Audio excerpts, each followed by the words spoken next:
The morning sun streamed through the curtains as I sat on the edge of the bed, staring at my reflection in the mirror. My eyes were tired, hollow from too many sleepless nights spent wondering if I was imagining things, if the man I had loved so deeply had really been lying to me all along.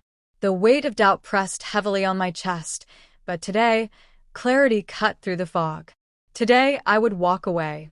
It hadn't always been like this. When I met Jake, he was charming, kind, and full of promises. He had a way of making me feel like the only person in the world, showering me with affection and whispered words of forever. I fell hard, blindly believing in the love he painted so beautifully. But over time, cracks began to show.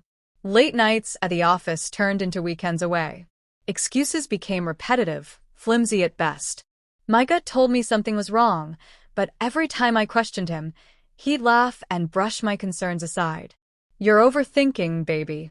You know I love you." Love. That word had lost its meaning in the web of deception Jake spun. It was a shield he used to deflect the truth, a soft caress masking the sharp edges of dishonesty. And I let it happen because I wanted to believe.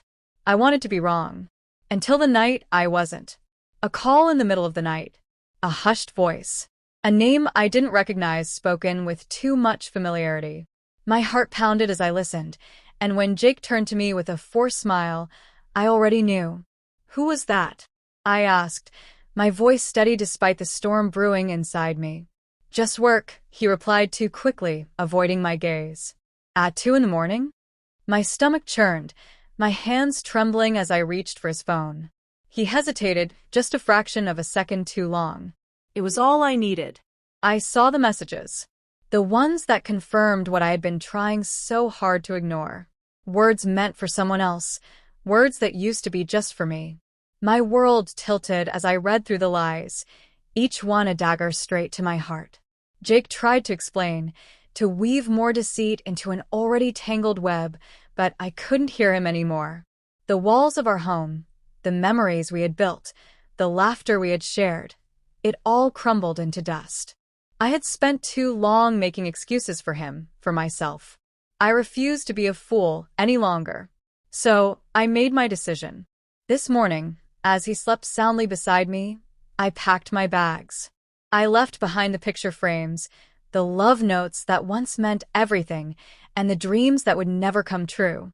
I walked through the door, out into the crisp morning air, and for the first time in years, I breathed freely. The weight of his lies no longer held me down. I didn't need his explanations. I didn't need closure. The only thing I needed was the courage to walk away, and I had found it. I took a deep breath as I stepped into my car, the engine humming softly, as if in encouragement. The road stretched ahead, endless and full of possibilities. My hands gripped the wheel, steady despite the whirlwind of emotions coursing through me. I had spent years believing in Jake, in the idea that we were meant to be. Now I needed to believe in myself. Driving away from the life I had known wasn't easy. Memories flooded my mind. Our first date at the little diner on 5th Street, the way he used to leave me notes in the morning, the whispered, "I love yous" before we drifted off to sleep. But those moments, as sweet as they had been, were overshadowed by the pain of betrayal.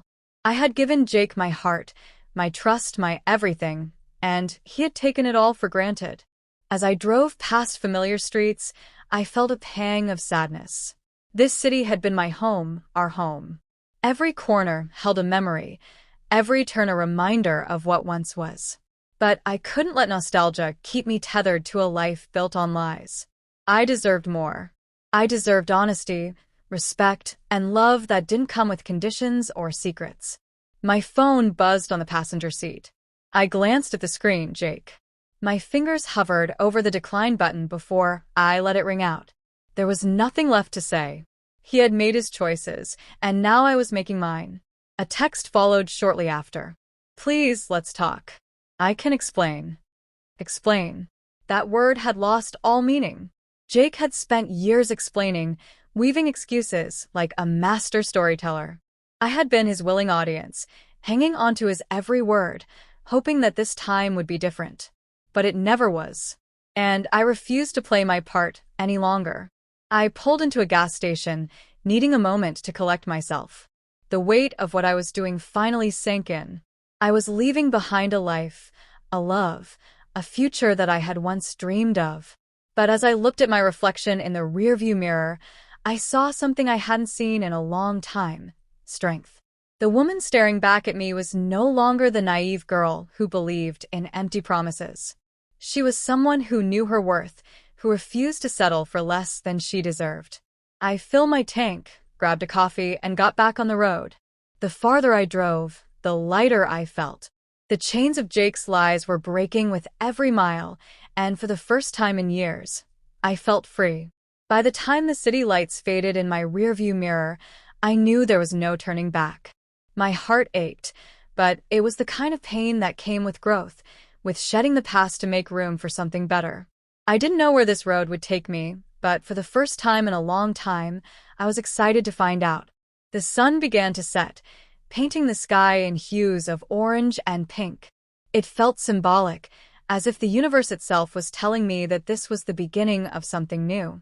I rolled down the windows, letting the cool breeze wash over me.